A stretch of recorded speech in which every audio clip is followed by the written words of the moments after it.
नंदन बाळरंगा बाळकृष्ण. आज सर्वांना आदेश जे आहे थोडं वर करे बाळा. बस बस बस झालं झालं झालं. काय करा, मान खाली करून बसायची सवय नाही, वर मान लागते. असं बसायची सवय नाही आहे का नाही. भगवंताच्या कृपेनं, नाथ बाबाच्या आशीर्वादानं, कृष्णेश्वराच्या आशीर्वादाने आणि आज या ठिकाणी अरे बस झाले फटाके आता, बस बस बस बस.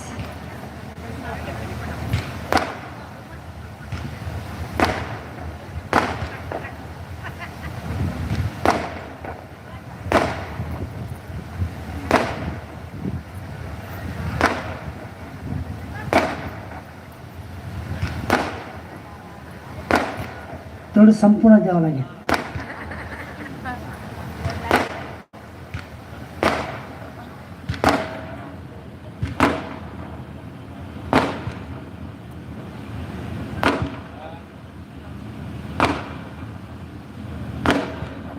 संपत नाही का काय आज? तिथं कोणीच नाही, पण त्यापाप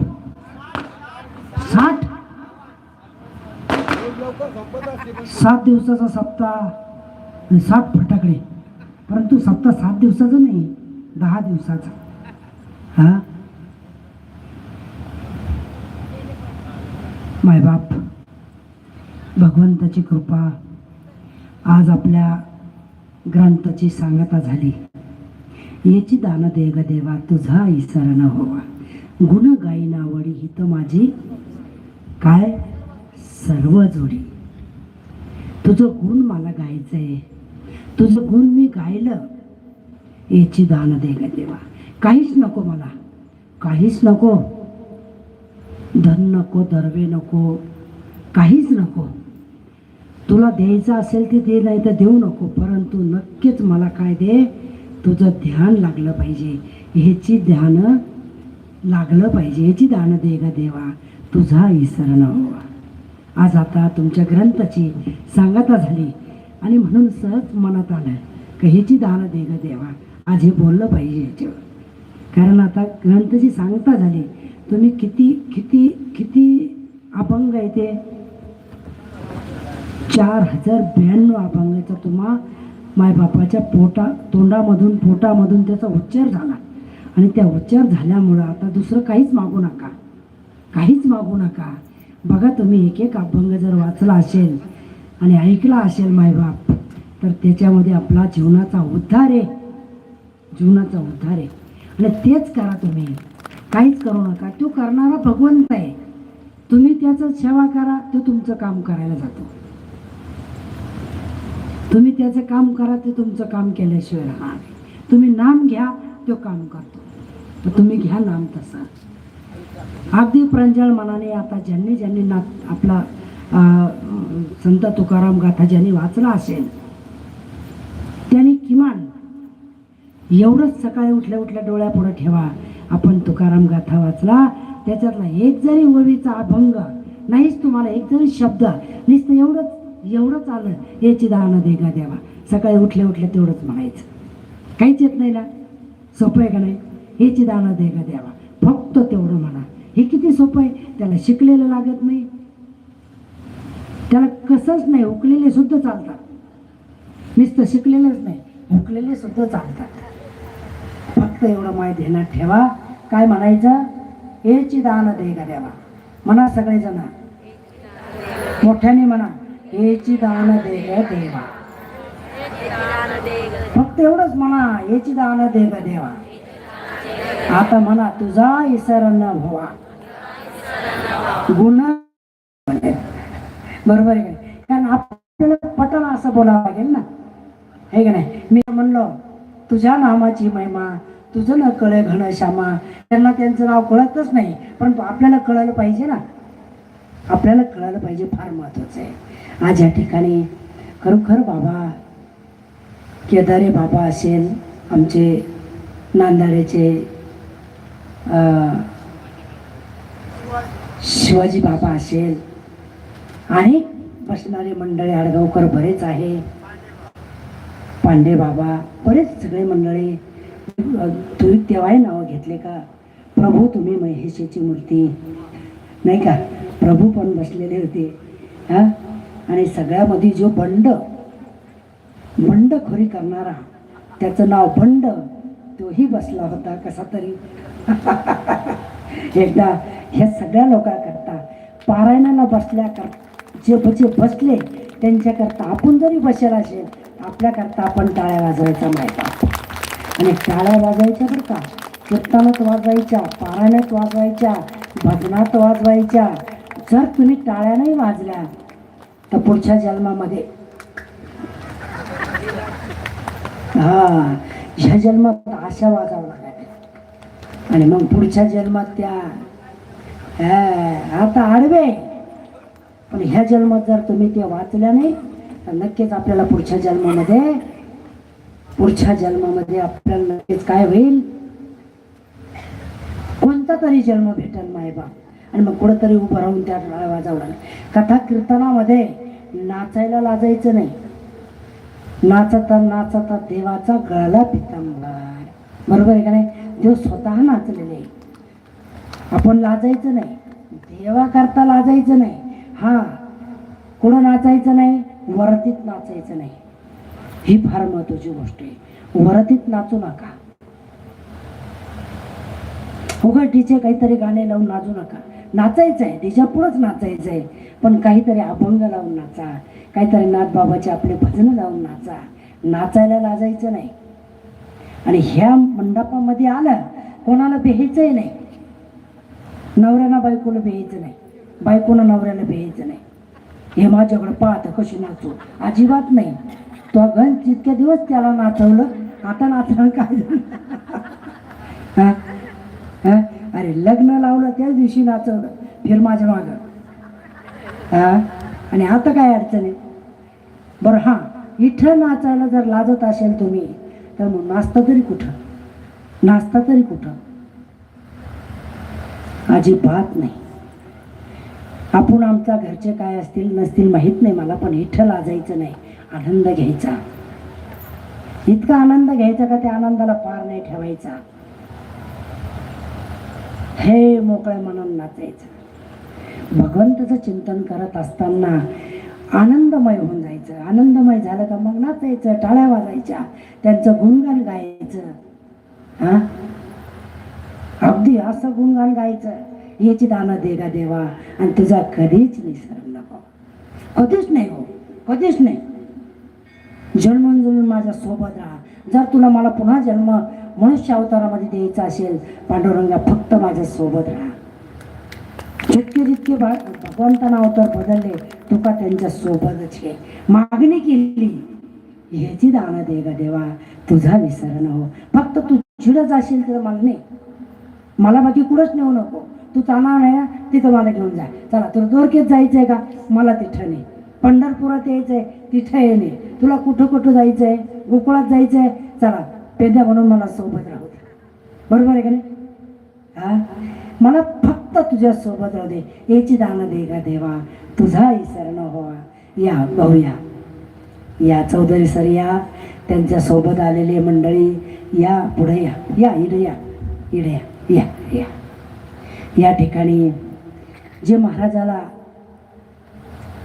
ह्या पायाला घालण्याकरता जी सुविधा असती, आणि महाराजाच्या पायात घालण्याकरता जी सुविधा देतात माय, हे पाय कोणचे आणि हे पाय किती भाग्यवान आहे का? हे त्यांना त्रास होणे 10 वर्षापासून आतापर्यंत जे लागतं पायाकरता,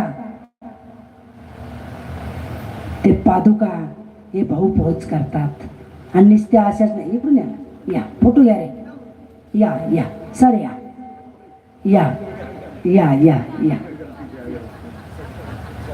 बरं.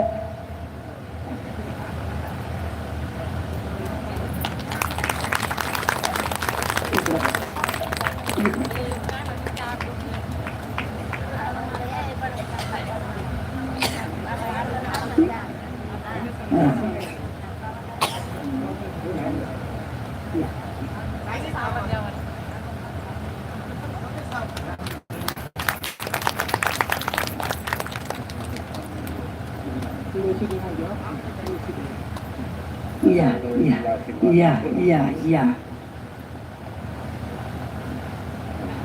या माय बाप बसा.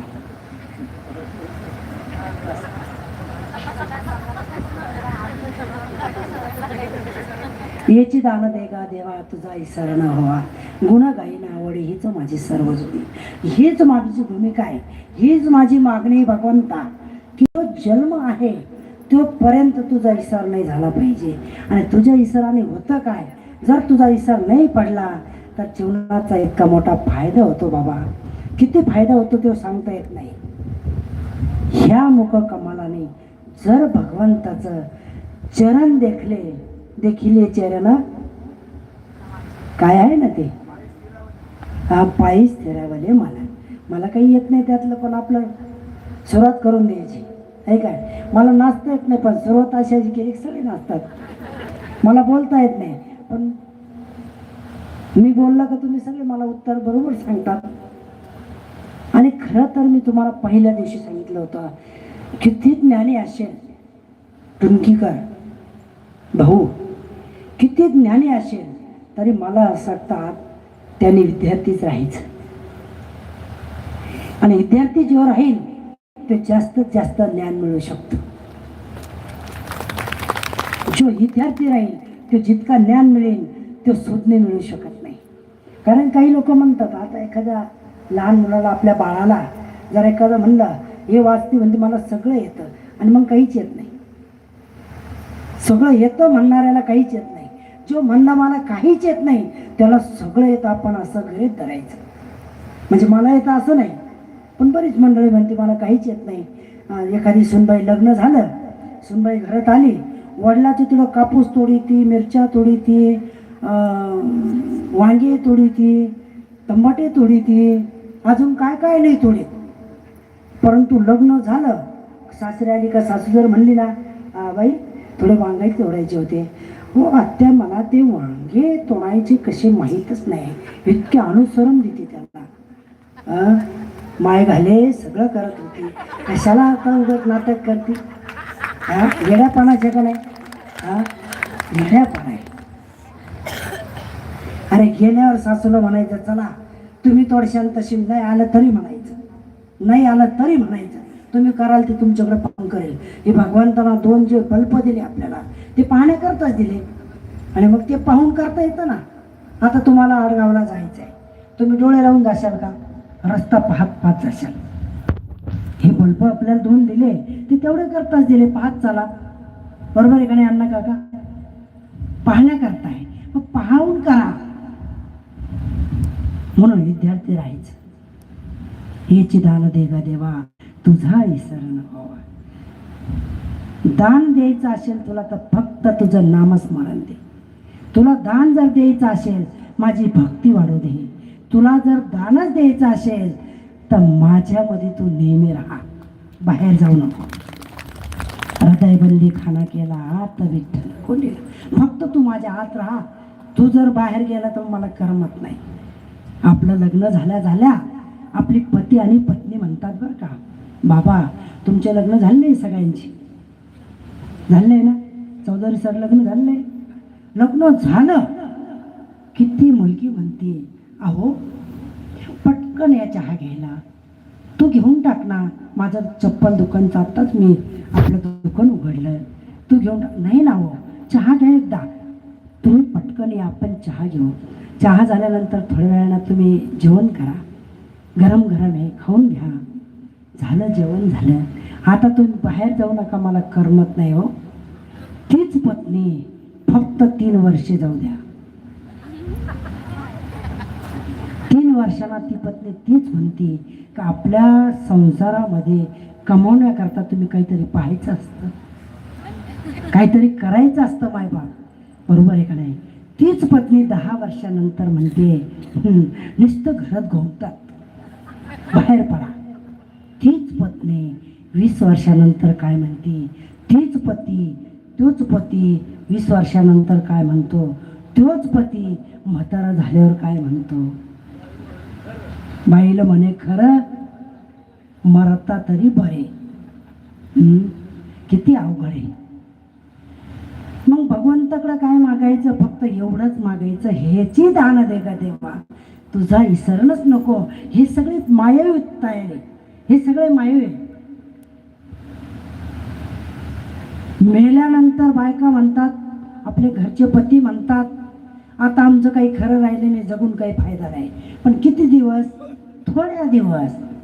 थोड्या दिवसानंतर पुन्हा ते त्यांच्या कामाला लागतात आणि मग पुन्हा काहीच करता येत नाही. मायबाप आपल्याकरता कोणीच नाही. जीवन असं आहे का, हे जीवन मात्र असं जीवन आहे का त्या जीवनाला काहीच नाही, फक्त एकच आधार जीवनाला. काय झालं? जीवनाला एकच आधार आहे का, तो भगवंत. आणि तो जर आपल्यामध्ये ठेवायचा असेल, त्याची भक्ती करायची असेल, तर फक्त याची दान दे ग देवा, तुझा ईश्वरानं. आज शेवट झाला म्हणून आपण ती विषय घेतला. आज शेवट आहे ना, आणि शेवटच्या दिवशी एकच लक्षात ठेवा, आपण तुकाराम गाथा पारायण वाचलं, त्याच्यामध्ये खूप काही सुंदर अभंग आहे आणि खूप काही बोलण्याचे अभंग आहे, खूप काही शिव्या दिलेले अभंग आहे, खूप तुमच्या सुधारण्याचे अभंग आहे. बुद्धीवर मायबाप जर तुम्ही अभंग ऐकले तर बुद्धीवर परिणाम होण्यासारखं आहे, शक्यता आहे बुद्धीवर परिणाम होण्याची. पण कोणता परिणाम? याची दान देगा देवान तुझा इसर न व्हावा, ह्यो चक्कर आपल्याला पडू शकतो, बाकी कुठलाही चक्कर आपल्याला पडणार नाही. असलेल्या चक्रामधून आपण बाहेर पडू, त्या चक्रात कधीच आपण सापडणार नाही. म्हणून भगवंताचं चिंतन करायचं आहे, तो आपल्यामध्ये ठेवायचं आहे. तो जर आपल्यामध्ये ठेवला तर मला असं वाटतं बरंच आपलं ही शरीर पवित्र राहील. आणि मायबाप शरीर जर पवित्र असेल तर चांगलं मरण येतं. हे शरीर पवित्र ठेवा, हे शरीर शुद्ध ठेवा, हे शरीर चांगलं ठेवा. आता बाबा पहिल्या दिवशी मी सांगितलं होतं, असंच बसेल ना मी. तुम्ही जर म्हणले बाबा 10 दिवस आम्ही गाथा पारायण करणार आहे आणि तुम्ही आसनच नाही सोडायचं, आमच्या पै बसेल राहा, तर तुम्ही पंक्ती खाऊन यायच्या, तुम्ही फिरून यायचं, तुम्ही आराम करून यायचा, मी असाच बसेल आहे. 10 तास असा आत्ता जरी बसेल आहे. स्वामीजी आपल्या आडगावचे आपले स्वामीजी जर कधी गुरुपौर्णिमाला यायचे, स्वामीजी संध्याकाळी जर गुरुपौर्णिमेच्या दिवशी आदल्या दिवशी जर कधी स्वामीजी आले आणि जेवणं खावणं झाले 10 वाजता, बंडू महाराजला माहिती आहे, मीनाबाई मनाई त्यांना पण माहिती आहे, पिंपळगावला अलका सगळ्यांना माहिती आहे. 10 वाजता जर मी मांडी घातली आणि आमची चर्चा सुरू झाली का स्वामीजी 4 वेळेस उठून जाऊन यायची. स्वामीजी म्हणायचे, बाबा मला थोडी कळ लागली, उभं राहू का? उभं राहा. माझी मांडी जसली तशी राहायची. मग स्वामीजी म्हणायचे, बाबा 6 वाजले, आता 6 वाजले, आता बस. पण जर कधी एखादी कथा निघाली का ती कथा शेवट व्हायपर्यंत मांडीने ओढायची. आणि ती कथा कोणची? ती कथा म्हणजे फक्त भगवंताचं चिंतन. याची दान दे का देवा, फक्त तुझा इसर न पडावा. तुम्हाला माय मावले आहो. खरोखर मी आणि तुम्ही सर्व आपण भाग्यवान आहे का आपल्याला एक आदिमाया शक्ती मिळाली. त्या शक्तीसोबत आपण काही युक्ती करू शकतो. किती भाग्य आहे आपलं. बरं, इथं काही भेद आहे का? नुसतं स्त्रियांनी यायचं आहे का? अजिबात नाही. स्त्री पुरुषांनी सगळ्यांनी यायचं आणि सगळ्याला समान आहे. असं एकाला वेगळं आहे का? ह्यो नवीन माणूस आहे, नवीन बाई आहे, काही घेणं नाही. विश्वाचं माझं घर, त्याची मती चराचर, ज्याची मती चराचर आहे सगळे माझे. आता चौधरी सर माझ्याकडे आले, ते 10 वर्षापासून येतात, व त्यांच्या सोबत आलेली मंडळी ते सुद्धा माझ्याचे. ते माझे नसते तर स्टेजवर घेतलं असतं का? मला तुम्ही वर नाही यायचं, मला माहीत नाही, तुमची माझी ओळख नाही, चौधरी सर चला यावर, असंच केलं असतं. पण नाही, ज्याची मती चराचर आहे का हे सगळे माझे आणि मी सगळ्यांचा आहे. देव माझा माझा माझा आणि मी सुद्धा देवाचा. तसा समज माझा माझा आणि मी समाजाचा. महत्वाची गोष्ट, समाज माझा आहे मायबाप. आणि तुम्ही सर्वजण खरंच आनंद घेतात आणि घ्यायलाच पाहिजे. आनंद घ्यायला पाहिजे. पिंपळगावला जर बाई गेल्या तर त्यांना असं वाटतं बरं का बाबा की बाईनं इथंच थांबावा, असे मोहळावाने चिटकतात. बाई थांबा ना, एकतरी मुक्काम करा ना आमच्याजवळ.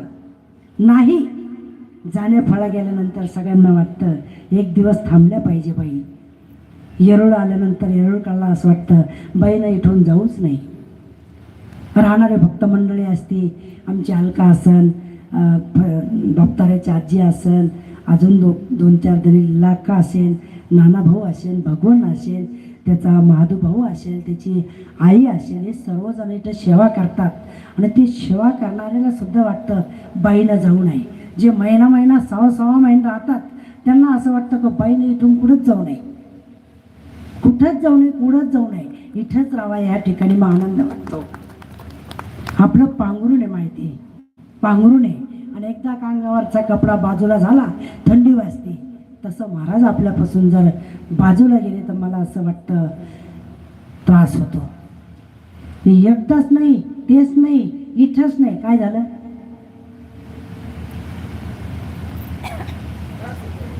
नाही नाही, त्रास नाही होत, त्रास नाही होत. ते आता रात्रीची जागृती येते, असंच आहे ना.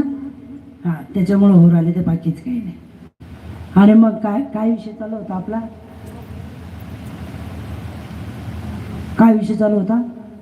आपल्या घरी जरी महाराज आले, आडगावला जरी महाराज आले तर काय वाटतं बरं? काय वाटतं? बंडू भाऊला वाटतं माझ्या तिकडे यावं, दादाला वाटतं माझ्या तिकडे यावा, हा, बोर्ड्याला वाटतं माझ्या तिकडे यावं, मामाला वाटतं माझ्या तिकडे यावं, माऊलीला वाटतं, मला असं वाटतं, केदार भाऊला वाटतं, सगळ्यांना काय काय वाटतं? आमच्याकडे यायला पाहिजे. किती आनंद आहे, किती आनंद आहे. आणि थोड्या वेळ करता येतात पण आपल्या मनाला चिखून जातात मायबाप, जिंकून जातात. अगदी असं वाटतं कदमताई तिथे गेले. आपल्या नांदेडला आल्यावर काय वाटतं बरं तुम्हाला? काय वाटतं?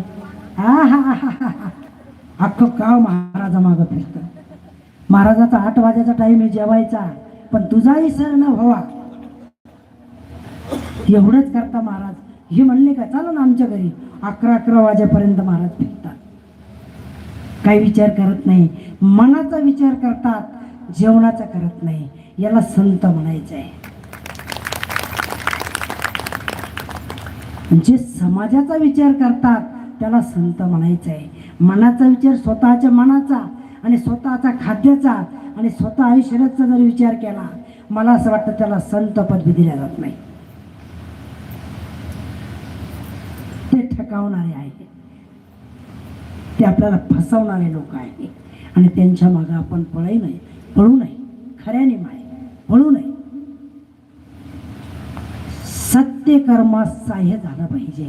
जे सत्य कर्म करतं ते कोणी असो, तुमच्या संसारातलं जरी असेल, एखाद्याच्या मुलीचं लग्न आलं, ते सत्य वागतोय, त्याच्याकडे काहीच नाही, त्याच्याकरता तुम्ही गाव मिळून दान करा, सत्याला सहाय्य व्हा. एखाद्याचं डॉक्टरचं काम आलं, त्याच्याकडे काहीच नाही, पण तो सत्य वागलेला आहे, त्याच्याकरता सहाय्य व्हा. दारू पिऊन जर पडला, त्याचा ऑक्सिजन झाला, तर निश्चित त्याला रुपये देऊ नका. त्याला जर तुम्ही पैसे दिले, तो बरा झाला की तो पुन्हा दारू प्यायला लागतो, असा मेलेला बरा. असे मेलेले बरे. तलपी आधीन गेला, त्याला सगळं गाव सांगतं, मायबाप सांगतात, मायबाप कष्ट करतात, लोकांचे काम धंदे करतात, रुपये जमवतात आणि संध्याकाळी येतो दारूला प्यायचे. ज्याची बायको दिवसभर काम करते, तो संध्याकाळी तिला म्हणतो मला 10 रुपये दे, नाही तर जमणार नाही. काय नाही जमणार? हिना सांगायचं चाल, नाही जमत तर जाय. दारू पिणाराच. पण ते एक विशेष बाबा, दारू पिणाराच्या बायकाने चांगले आहे. काय करा बिघडेल का नाही सगळं. जो दारू पित नाही त्याची बायको चांगलीच नाही, त्याला जीवच लाईत नाही. बघा तुम्ही, दारू पिऊन पाय एक दिवस तुमच्या बायका अशा दोरीत येतील. फक्त एक दिवस प्यायची, कायम नाही बरं का. फक्त एक दिवस दारू पिऊन घरात जातो मी, काय सांगायचं म्हणजे आता पाय. हा, पण दारू पिणाऱ्याच्या बायका लय चांगले आहे, कष्ट करतात, दिवसभर त्रास घेतात आणि संध्याकाळी पुन्हा त्या गोष्टी त्याला पैसे देतात. तो पिऊन येतो आणि नको ते बोलतो, नको ते मारतो, नको ते वागतो. तरीही ती बाई पुन्हा म्हणते, अहो असं करू नका बरं का. तो रात्री म्हणतो आता पुन्हा कधीच नाही. आणि सकाळी दिवस उगला की पुन्हा त्या मार्गाला जातो. माय चांगलं नाही. तुम्ही जर कोणी यातलं दारू, कोण कोण दारू पितो वर हात करा. दारू कोण कोण पितो वर हात करा. कधी मधी काहीच करीत नाही. मी तुम्हाला 1001 रुपये बक्षीस देणार आहे. जो दारू पितो त्याने वर हात केला, 1000 रुपये बक्षीस. शाल श्रीफळ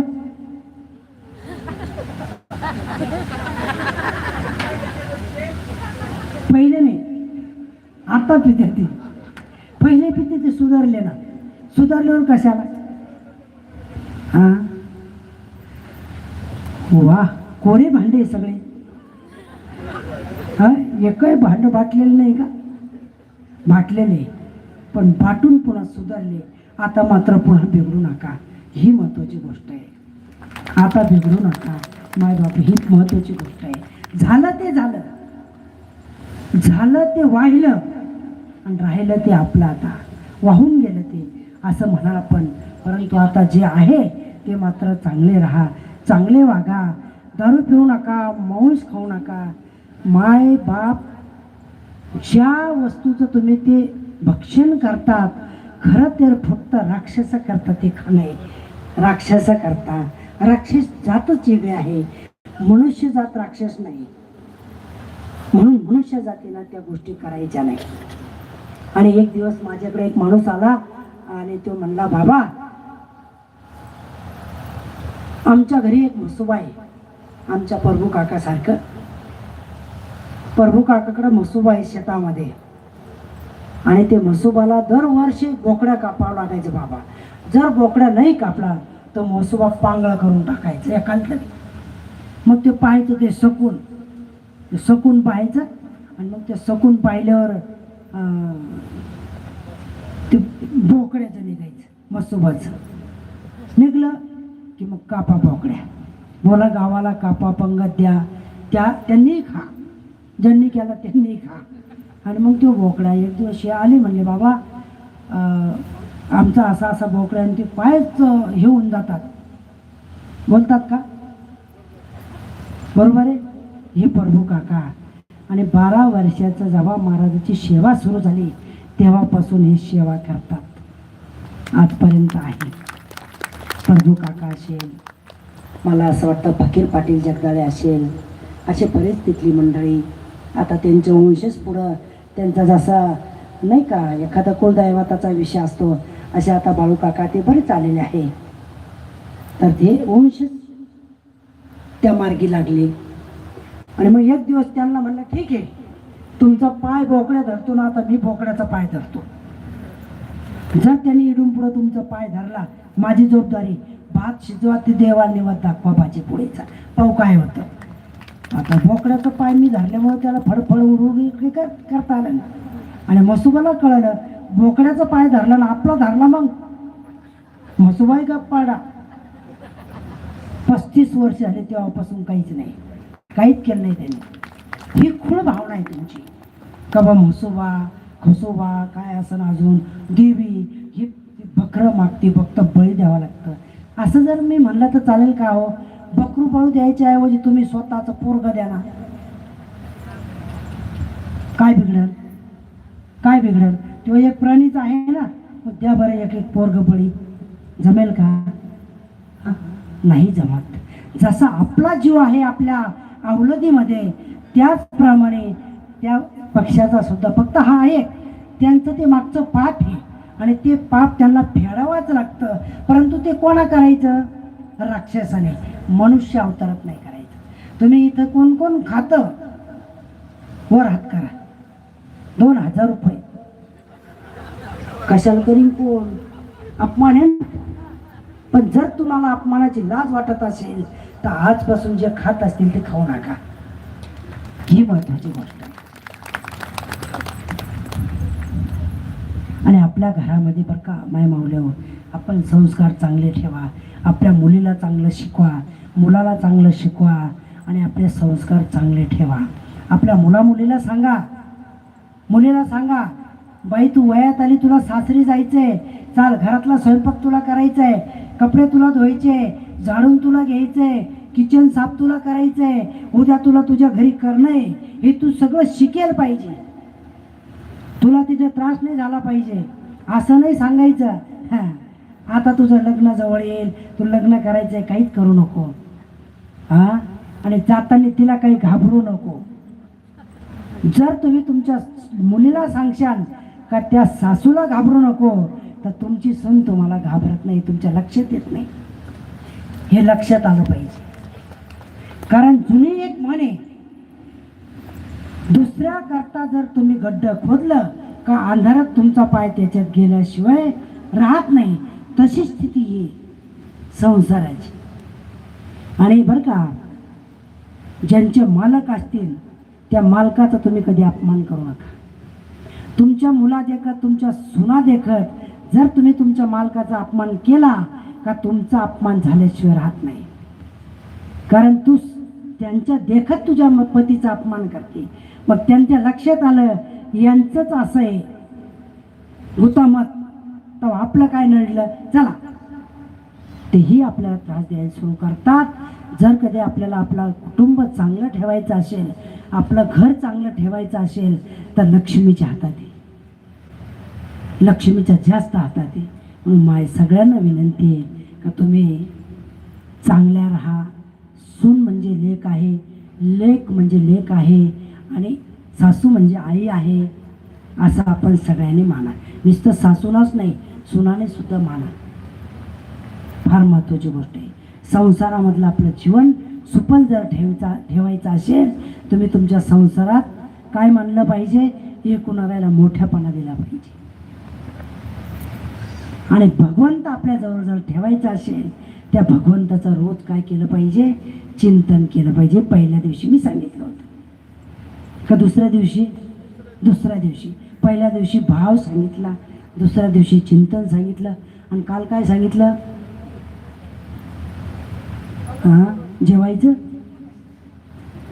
काल काय सांगितलं, जेवायचं. काल प्रवचनच नव्हतं का?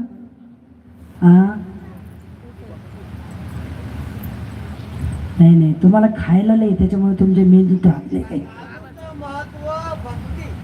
साधूची महत्व भक्ती लिहून ठेवलं म्हणून राहिलं.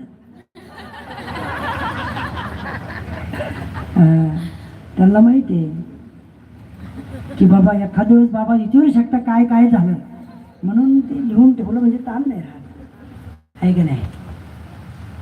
मायबाप,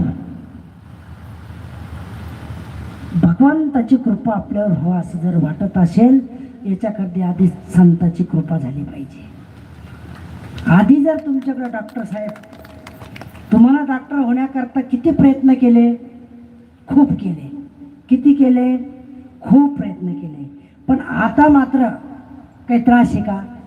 आता एवढाच त्रास आहे, फक्त बेल वाजू द्या कधी, तोच एक त्रास आहे. परंतु मायबाप, तुमचा तो पेशा आहे आणि तुम्ही म्हणजे देव. डॉक्टर लोक म्हणजे देव असतात. पुढे या, शाला आणा, एक डॉक्टरचा सत्कार करायचा आहे. या आश्रमाचं कोणी गेलं तरी पण खूप मदत करतात. आणि नुसतं कोणालाच नाही, महाराज गेल्यानंतर महाराजाला तर पूर्ण मदत करतात. असे आमच्या गावचे डॉक्टर आहे. एकदा त्यांच्याकरता जोरात टाळ्या वाजवा. शाल द्या, शाल आणायला गेले. डॉक्टर साहेब 2 मिनटं बोलता का? 2 मिनटं बोध करा ना. परमार्थ काय, देव काय, बोला 2 मिनटं. बरं.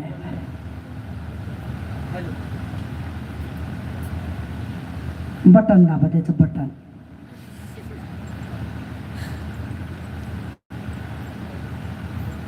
हॅलो सन्माननीय डॉक्टर महाजन साहेब संबोधित करते. सर्वप्रथम मी थोडं जवळ संपूर्ण आश्रमाचं धन्यवाद मागतो की मला त्यांनी येऊन महत्त्व दिलं. वा वा वा, एकदा टाळ्या वाजवा.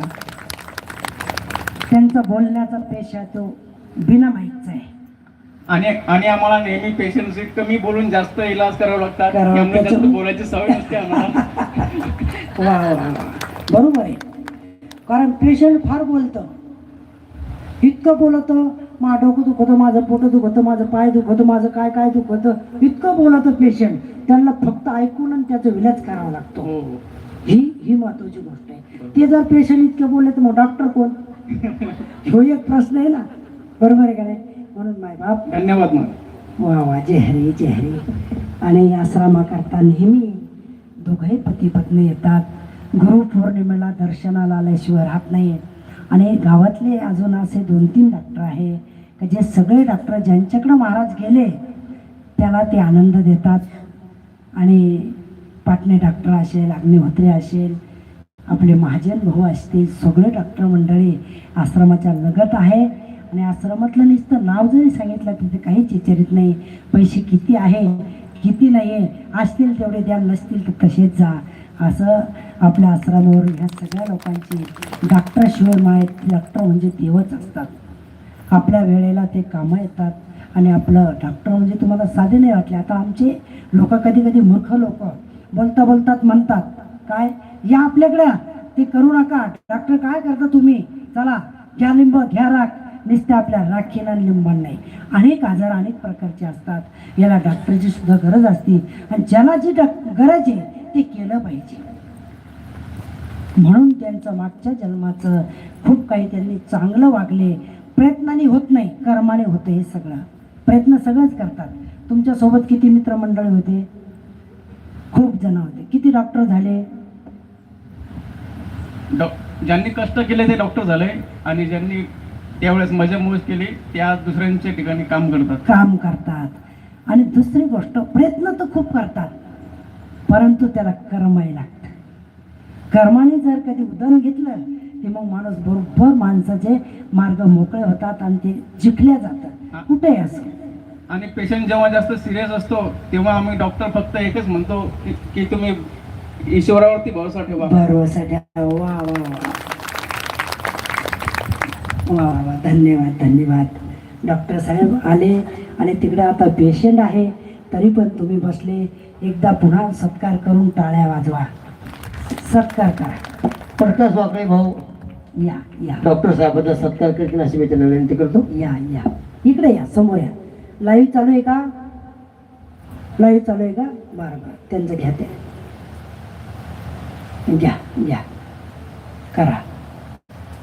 एक गावकरी पण पुढे या बरं का. कोणतरी एक जण या पुढे. गावकरी या या पुढे या, या कोणी या एक जण. डॉक्टर साहेब धन्यवाद धन्यवाद धन्यवाद. अशीच इकडे लक्ष राहू द्या. तुमची गरज आहे मायबाप. तुमच्या आश्रयाची सगळ्यांना गरज आहे. नुसतं मलाच नाही, सर्वांना गरज आहे. परंतु तुमची श्राद्ध आहे, दरवेळेस तुम्ही येतात. एकदा जोरात टाळ्या वाजवा. आणि आता जर तुमच्या मागे काही असेल तर ना विलाज होतो. पेशंट असतात. चालेल चालेल. शालाला आमच्या चौधरी भाऊचा एक सत्कार करायचा, ते उद्या याल नाही याल. शाले आणल्या का? घ्या घ्या, या या वरती या या. त्यांच्या सोबतचे 2 जोडीदार आहे ते पण या या.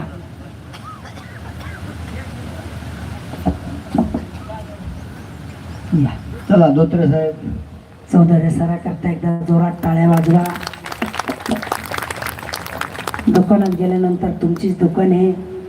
तुम्हाला काय पाहिजे घ्या, नाही हे पाहिजे घ्या, ते पाहिजे घ्या, जे जे पाहिजे ते घ्या. नाही देतात, हे लागतं घ्या, ते लागतं. महाराजाला काय पाहिजे हे त्यांना सगळं माहिती आहे. बोलता का 2 मिनटं? माहीत बोला. त्यांना फार सुंदर बोलता येतं. बोला बोला, हिंदी बोला. हिंदी मला कळती, महाराजाला कळत नाही, मला कळते. 2 मिनटं बोला. आप जैसा बोले वैसा बोलिए. बोलिए आज बोलिए के सामने क्या है? बोलिए बोलिए. हरी बाबा, जय हरी. मैं करीब 15-20 साल से तो आपके साथ में हूँ, ओ और इतने अनुभव हैं आपके कि कई बार आप बिल्कुल साक्षात मेरे साथ में रहती हैं. वा वा वा वा. कई आता प्रयागराजला पहिला जो कुंभ होता का, त्या कुंभाला त्यांनीच नेलं होतं. 5 दिवस नाग्या साधूच्या आश्रमामध्ये ते स्वतः घेऊन होते. आणि ज्यावेळेस त्यांना त्या नाग्या साधूच्या आश्रमात जायचं त्यावेळेस त्यांच्या मित्राने अशी सोय केली का 10 किलोमीटर एक लेडीज पाठवून एक माणूस पाठवून आणि ती गाडी अगदी लगेच जिथं आपले शस्त्रास्त्र असतात, मेन आखाडा असतो, त्या ठिकाणी ते राहायला होते. आणि त्या ठिकाणी हे 4 दिवस पती पत्नी दोघे सोबत होते. किती हौश मायबाप. आता पर्यायाला गेले, हरिद्वारला गेले, कदम काका, ताई, आपले अगरवाल मंडळी, आडगावकर, मला असं वाटतं ही पोरगी पण होती ना आपली पोपळे, हे सगळे मंडळीनं महाराजांना तिकडे नेलं. पुन्हा आता मला असं वाटतं मागच्या 2 महिन्यामध्ये महाराष्ट्रामधून प्रयागराजला 2 मिनिटं बोलायचं आहे. उभे राहा. उभा राहा करता लोक काय परेशानी राहत, तुम्ही राही ना खुशाल. प्रयागराजला आता मागच्या 2 महिन्यामध्ये महाराष्ट्रामधून, आपल्या महाराष्ट्रामधून एक लेडीज आणि एक पुरुष, म्हणजे महाराज लोकांमध्ये एक बाई महाराज, एक पुरुष महाराज, अशा 2 लोकांना निमंत्रण दिलेलं होतं. त्याच्यामध्ये आपल्या अक्का महाराजचा नंबर आला. मायबाप, किती मोठं बाकी आहे आपलं. संघाच्या लोकांनी तिथं बोलावं आणि सत्कार करावं. आपण खरंच किती श्रीमंत आईचे लेकर आहे, किती श्रीमंत आईचे लेकर आहे. हा, एवढ्या मोठ्या ठिकाणी एवढा आनंद. आणि हरिद्वारला गेल्यानंतर रामदेव बाबांनी आईच्या गळ्यात हात घालावं आणि मग म्हणावं, वा वा वा, हा बहुत अच्छी माताजी, बहुत अच्छे. हा, किती आपलं भाग्य आहे. अशा दिग्गज संतांनी ज्यावेळेस 3 वर्षे झाले का 2 वर्षे झाले त्या मोरारजी बापूच्या कथेला 2 वर्षे झाले, तेव्हा मोरारजी बापू इथं आले आणि त्यांची कथा होती बाबाजीच्या आश्रमामध्ये. ते 5व्या दिवशी कथेच्या ते म्हणले अक्का महाराजच्या आश्रमात आपल्याला जायचंय. त्यांच्या संघचे लोक मुंबईकर म्हणले नाही, तिथं आम्ही जाऊन आलो, फार सुविधा नाही बसण्याकरता, बाबाजीला बसण्याकरता फार काही आलिशान नाही आहे आणि म्हणून तिथं जायला जमणार नाही. बाबाजीने सांगितलं जाता येणार नाही. त्यांनी सांगितलं मला जायचंय. हट्ट घेतला आणि ते आले. आल्यानंतर आश्रमाचा नेम असतो, आलेल्या अतिथीला साधू संत येते घरात, तोची दिवाळी दसरा, साधू संतांची सेवा करणं आश्रमाचा नेम असतो. आणि मग त्या आश्रमाचा नेम साधू संतांची सेवा असं म्हणून महाराजांनी जे शक्ती असेल तशाप्रमाणे थोडीशी दक्षिणा, शाल श्रीफळ त्यांना ते फळं दिले. त्यांनी दक्षिणा नाही घेतली, शाल अंगावरची घेतली. त्यांनी एक शब्द वापरला की बाबा आईचं पांघरून म्हणून मी शाल घेणार आहे. पण दक्षिणा आईकडून घ्यायची नसती, अज्ञानपणात घ्यायची, पण सज्ञान झाल्यावर घ्यायची नसती. आता मी सज्ञाने, मी लहान नाही, मी दक्षिणा घेणार नाही. 51,000 रुपये महाराजाच्या पायावर ठेवले. किती भाग्यवाने आपण. असे दिग्गज संत, जे चांगले ज्ञानी संत, ते जर येऊन आपल्या महाराजाच्या पायाशी चरणी आणि वंदन करत असेल तर मला असं वाटतं आपण किती भाग्यवाने. म्हणून गुण गायचे, तुझा विसर न व्हावा, ह्या गोष्टी झाल्या पाहिजे. बोला बोला बोला, कुछ बोलो बोलो, कुछ तरी बोलो. जीती का बोलो. मुझे पूछना है, बाबा लेके गए थे मेरे को या मैं लेके गया था वहाँ पे? जब बोले मुझे लेके चलो यहाँ पे कुंभ में, तो मैं बोला आप लेके चलोगे या मैं चलूंगा? नाही मायबाप, बरोबर आहे, परंतु तसं नाही. कोणीतरी नेणार लागतो, कोणीतरी नेणारा लागतो. जाणारा जरी असेल पण नेणाराही लागतो. जाणारा एकटा जाऊ शकत नाही, नेणारा एकट्याला नेऊ शकत नाही. म्हणून आपण फार मोठं ते घडून आणलं. आता पुन्हा मला असं वाटतं कुंभ आपल्या नाशिकला आहे आणि ज्यांना ज्यांना जायचं असेल नाशिकला त्यांनी महाराजासोबत जायचं. एक दिवस त्या कुंभाचा आनंद घ्यायचा. एक स्नान जर साधू सोबत झालं तर मला असं वाटतं आपल्या शरीरातलं असलेलं थोडं थोडं रोम दोष हे निघून गेल्याशिवाय राहणार. अनेक साधूचं दर्शन होतं, अनेक संतांचं दर्शन होतं, अनेक जादूगार तिथे येतात आणि आपला एक छोटासा जादूगार त्या ठिकाणी जातो. म्हणून ज्यांना ज्यांना यायचं असेल त्यांनी त्या महाराजासोबत एक तारीख ठरवायची आणि तारखेला त्या सोबत जायचं, महत्त्वाची गोष्ट आहे. आणि आता मला असं वाटतं आपल्या भागातला जवळचा स्वामीकरता पण कुंभ महत्त्वाचा आहे. स्वामीला पण एकदा तुम्ही गाडी करून, चांगली आलिशान गाडी करून एक तरी शाही स्नान झालं पाहिजे, कारण शेवटचं राहील स्नान इकडलं म्हणून केलं पाहिजे. प्रयत्न करा. बोला. बाबा, पिछले जो सप्ताह था यहाँ पे, उसमें मैं रात में 11 बजे तक रुका था आपके, तो जाने के वक्त में आपने बोला कि मेरी गाड़ी लेके जाओ, आप माझी गाड़ी घेऊन जा हो तुम्ही. हो हो. तो मैं मतलब कि नहीं, मैं अपनी गाड़ी से जाऊंगा. तो मैं बुलेट से था, तो मेरी स्पीड करीब 90 की स्पीड थी, और ये बाईपास से इससे जा रहा था मैं, सोलापुर दुलिया से. रास्ते में एक गड्ढा ऐसा, मैं पूरी मोटरसाइकिल ऊपर उछल गई और हम बिल्कुल व्यवस्थित वैसे ही. मोटरसाइकिल मोबाइल था वो पूरा चूरा हो गया मेरा. और बाद में आपने फ़ोन किया कि काय स्पीड होती तुमची काय, और तुम बार बार बोल रहे थे कि मेरी गाड़ी लेके जाओ और हल्लू हल्लू जाना, धीरे धीरे जाना. तो मैं वो सुना नहीं, और वैसे ही जो है उस दिन, फिर दूसरे दिन सुबह ही फ़ोन किया आपने, काय वेग होता तुमचा. तर त्या गाडीवर मी बसेल होतो. माझा नाथ बाबा बसेल होता. बऱ्याच गोष्टी अशा बरं का बाबा. आपला पहिल्या दिवशी विषय झाला होता की बाबा, ज्यावेळेस आपली दिदी इथं होती, ताई इथं होती, त्यावेळेस मला असं वाटतं अनुभव नसतो. आणि दुसरी गोष्ट, तुमची चूक आहे असं नाही बाबा. दुसरी गोष्ट अशी बरं का, हे लिंब आणि राग देणाऱ्या लोकांचा व्यवसाय झाला आणि तो त्याला वैध म्हणलं गेलं, त्या जातीला वैध म्हणलं गेलं आणि त्यांचा व्यवसाय झाला. काही सांगतात नाही, तुमचं धन काढायचं आहे, तुम्ही असं बळी द्या. तुमचं दुखण्याचं तुम्हाला केलेली करणी आहे ते काढायचं आहे, त्याच्याकरता हे करा. काही सांगतात ते, त्यांचा व्यवसाय झाला. म्हणून दृष्टी तशी होती माणसाची की बाबा हे लिंबू लाट देणारेच आहे, मग हे सुद्धा तसेच असावं. पण आता मला असं वाटतं तो भरम डोक्यातला आपला कमी झाला असावं. गेला, लगेच गेला.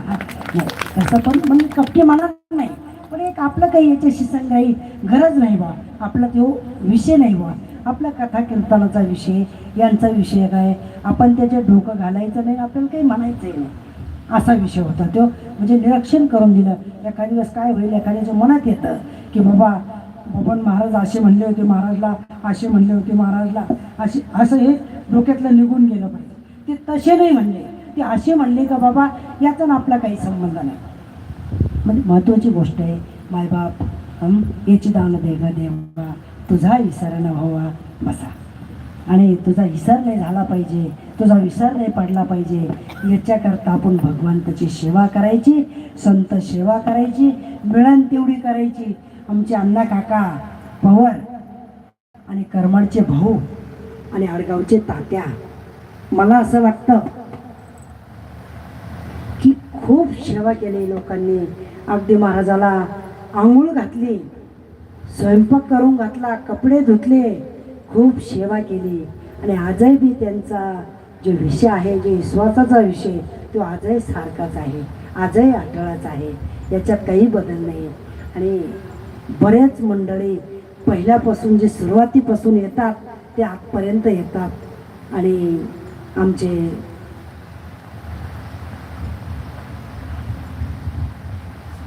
लोणीचे भाऊ असेल मंडळी आलेले आहेत त्यांच्या इथं. भाऊची तब्येत बरी नाही का? नाही आहे. काय होतं? शुगरचा त्रास होतो का?